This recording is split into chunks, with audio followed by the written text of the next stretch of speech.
John chapter 17, verses 1, 2, and 3. The Holy Word of God has this to say.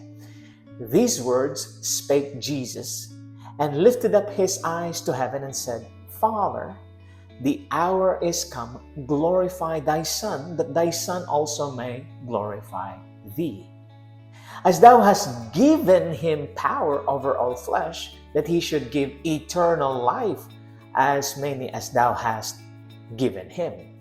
And this is life eternal, that they might know thee, the only true God, and Jesus Christ, whom thou hast sent. Did Jesus pray to himself? Did Jesus claim that he is the true God? Was Jesus with another Jesus, and they are both gods?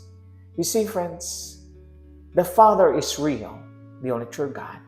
Jesus is real, the only true begotten